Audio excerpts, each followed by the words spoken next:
to you from God our Father, our Lord and Savior Jesus the Christ. Amen.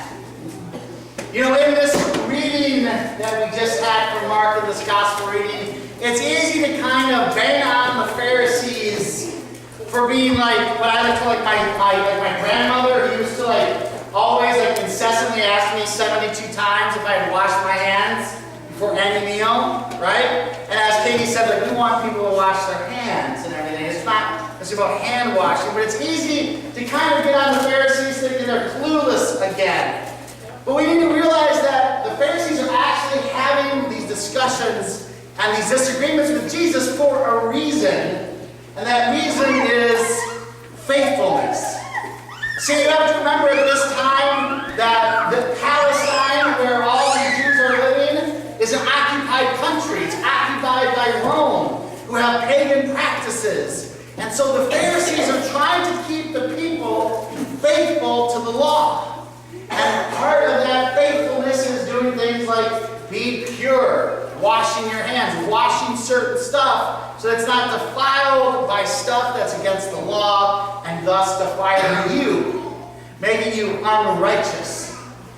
But the thing that the Pharisees aren't getting, that Jesus turns on his head, that Jesus, one of his favorite things to do is take the law and turn it on its head to show what the true purpose of the law is. Jesus says to these Pharisees, look, faithfulness is not about stuff from the outside.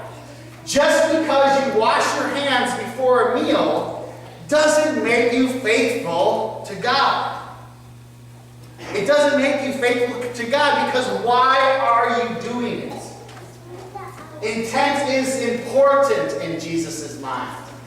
Intent is important because what the Pharisees have done, as they have so focused on these acts like washing hands or washing pots or doing all these things, that they've created an us and them.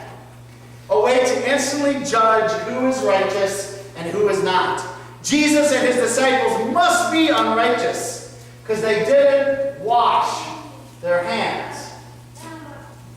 Jesus and his disciples aren't welcome to Grandma's table because they didn't wash their hands. Well, that's silly, right? We have a lot of grandmas. Would you ever kick your grandchild off of the table and not give them dinner because they didn't wash their hands? Probably not. If you were like me, it didn't matter if you washed your hands. You were dirty 3 seconds later anyways. It didn't matter. Jesus is talking about faithfulness. He quotes Isaiah, where the prophet Isaiah says to the people of Israel that you are focusing so much on the doing that your hearts are not with me.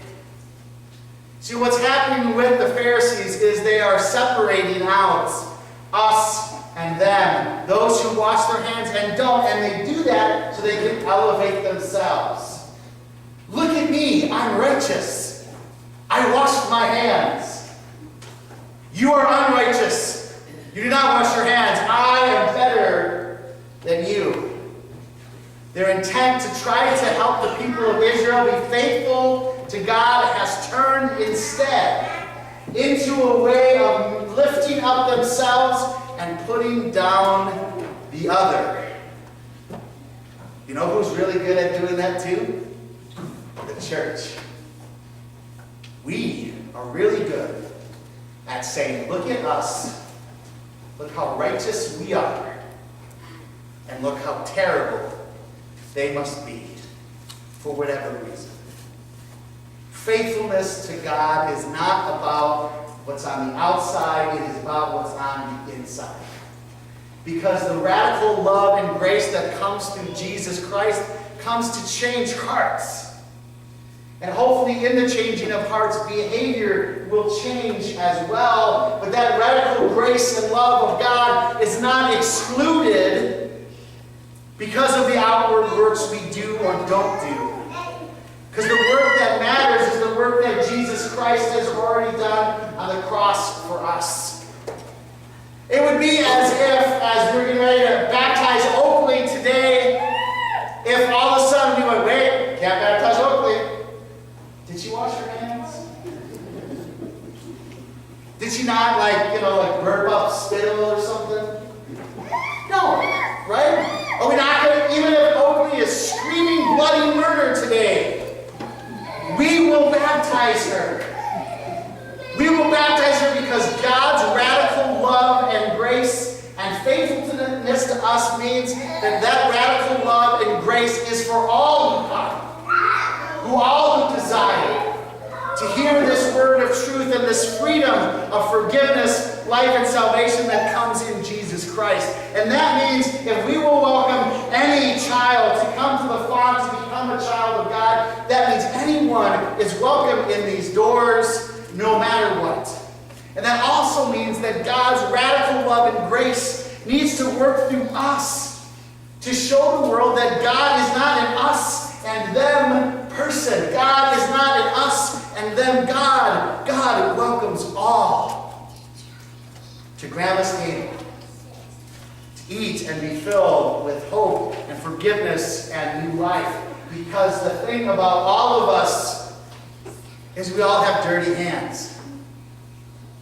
We all have sinful hearts. We all have made mistakes. We have all made bad choices. What God calls us to is to allow that radical love and grace that He has given us to flow through us. That we might live as people filled with love and grace and share that with others. And that at the same time, that we would be faithful to God. Not because we're trying to put ourselves above each other, but because we are grateful for the forgiveness, life, and salvation that we've received. That God has blessed us despite our unruliness, despite our sinfulness, despite the ways in which we so often take the wrong path. This Savior who gave His life for us calls us to faithfulness, not because of what is on the outside, but because of what Christ has already done on the inside. Today, promises will be given to Oakley that Jesus' radical love and grace will be with her no matter what, and that she is always welcome, no matter if she's washed her hands or not. May we strive to be people that welcome all.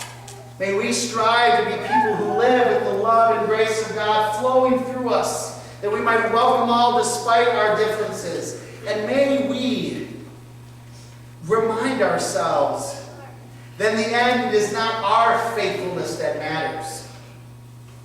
It's God's faithfulness in Jesus Christ to us that matters most. For that we can say thanks be to God. Amen.